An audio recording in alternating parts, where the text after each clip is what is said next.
when I was a kid, I don't know, about 12, maybe 14, something like that.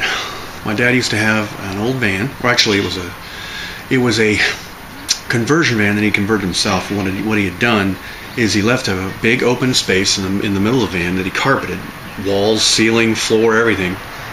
And in the back, he built this sort of bench seat thing. No seat belts or anything, of course. It was just wood. Really, it was a storage container, like a big...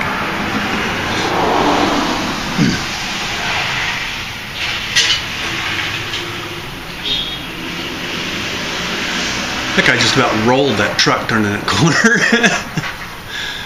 Idiot, don't know what the hell he's doing. That's that asshole who owns the bar over there driving like that. Anyway, where was I? So he had converted this van by hand, and it was a nice van. This is back in the late 70s, early 80s sometime.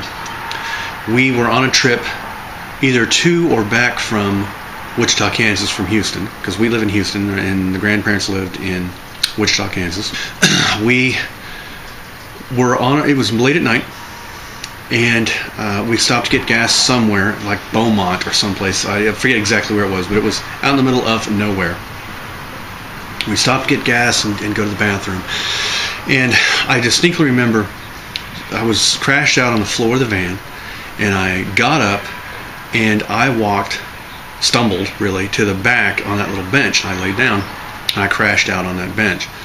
And I wake up, I don't really remember anything else after that. I remember the lights coming on in the van, and that was the only memory I have of any of this. Now I wake up and we're cruising along, and I had just gotten some sleep, so here I am kind of awake, and I get up and I climb over the luggage that's on the floor, because there was also some luggage on the floor, and I'm like, okay, you know, I was expecting to see my father and mother sitting in the front seats. I get up there and there's no one in the passenger seat. My dad's just driving. I mean, he's just like this, just driving. Sit down, and I'm like kind of looking around like, where's mom? And I think he said something like, where were you?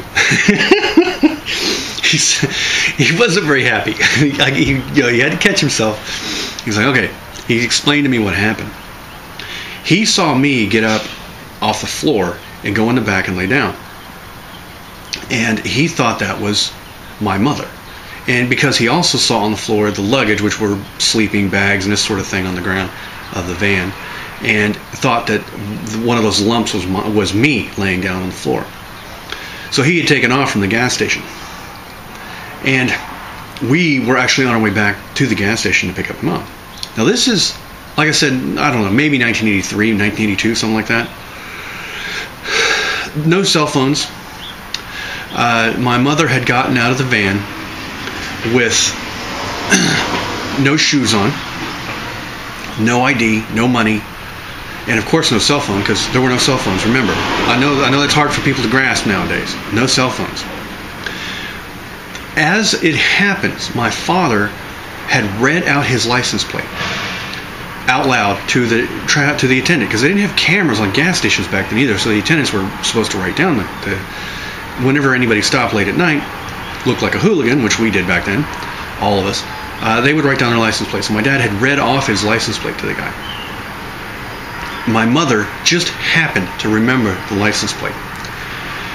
And she had walked out of the bathroom and the van's gone.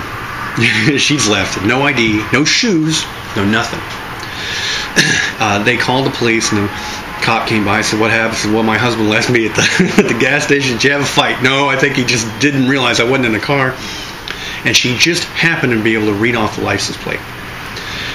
And the cop said, okay, fine, I'll call ahead and we'll see if we can get I'll call ahead and we'll see if we can get one of the police up the road to call, because she knew which way we were headed at least. So that's what happened. My father said that the cop pulls up behind him and the lights go on. He's like, okay, fine. He starts to pull over. And there's nobody else on the road, so he starts to pull over. And, we had dome lights in the van. He said, and there wasn't anything going on. So the first thing he did was he hit the dome lights of the van. And he said, you could just see as the cop was walking up the car, he saw the dome lights come on.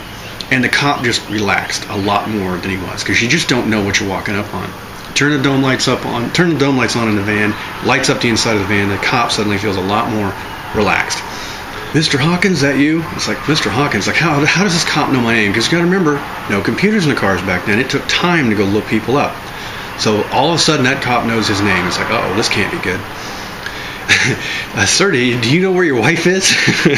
He looks back in the back of his van, sees me sawing logs in the back, and the pile of clothes and luggage on the bottom of the van.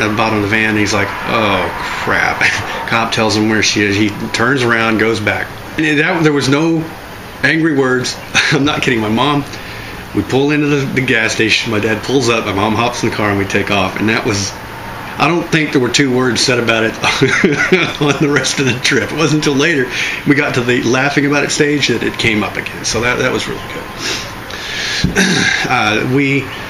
Something I learned about this. Let me take away some lessons here. When you're on a road trip, things are confusing. Things get out of hand, even when you don't think they will. Always have your wallet. Always have your shoes on when you get out of the car. Always have the ability to survive for a little while on your own. Be a little bit independent when you're on road trips, when you're out and about doing anything. Even if you're on a school trip, it doesn't matter.